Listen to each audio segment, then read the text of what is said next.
ഗോവയിൽ വെച്ച് വിവാഹിതയാകാനൊരുങ്ങുകയാണ് നടി കീർത്തി സുരേഷ്. ബാല്യകാല സുഹൃത്തായ ആന്റണി തട്ടിലാണ് കീർത്തിയുടെ വരൻ. ഡിസംബർ 12-ന് ഗോവയിൽ വെച്ചാണ് വിവാഹം നടക്കുന്നത്. 12-ാം തീയതി രാവിലെയാണ് ആദ്യ ചടങ്ങ്. പരമ്പരാഗത ഹിന്ദു ആചാരപ്രകാരമാണ് വിവാഹം. ഈ ചടങ്ങിന് ഹിന്ദു, തമിഴ്, ബ്രാഹ്മണ ശൈലിയുള്ള വസ്ത്രമായിരിക്കും കീർത്തി ധരിക്കുക എന്നാണ് റിപ്പോർട്ടുകൾ. അതിഥികൾക്കും പ്രത്യേകം ഡ്രസ് കോഡുകളുണ്ട്. വൈകിട്ട് മറ്റൊരു ചടങ്ങും ഉണ്ടാകും. സൂര്യാസ്തമയത്തെ സാക്ഷിയാക്കിയുള്ള പ്രത്യേക ചടങ്ങായിരിക്കും ഇത്. രാത്രിയിലെ കാസിനോ നൈറ്റ് പാർട്ടിയോടെ ആയിരിക്കും വിവാഹ ആഘോഷങ്ങൾ അവസാനിക്കുക. അടുത്ത സുഹൃത്തുക്കളും ബന്ധുക്കളും മാത്രമായിരിക്കും പാർട്ടിയിൽ പങ്കെടുക്കുക എന്നും റിപ്പോർട്ടുകൾ വ്യക്തമാകുന്നുണ്ട്. വിവാഹത്തിന് മുന്നോടിയായുള്ള ചടങ്ങുകൾ ഡിസംബർ 10-ന് ആരംഭിക്കും. കേരള തീമിലായിരിക്കും ചടങ്ങുകൾ.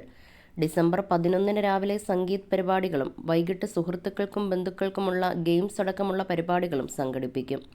ഇൻസ്റ്റഗ്രാമിൽ ആന്റണിക്കൊപ്പമുള്ള ചിത്രം പങ്കുവെച്ചുകൊണ്ടായിരുന്നു വിവാഹ വാർത്തകളോട് താരം പ്രതികരിച്ചത്.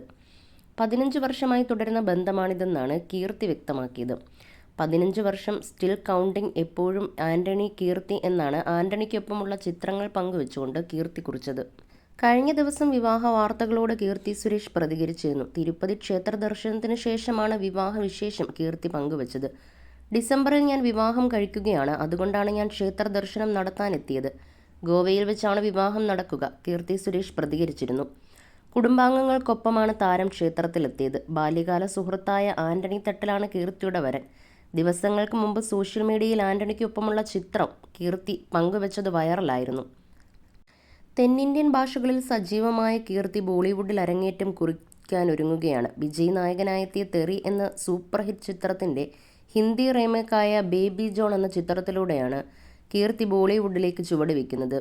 തമിഴിൽ സാമന്ത ചെയ്ത കഥാപാത്രത്തെയാണ് കീർത്തി ഹിന്ദി റീമേക്കിൽ അവതരിപ്പിക്കുന്നത്. വരുൺ ധവാനാണ് ചിത്രത്തിലെ നായകൻ.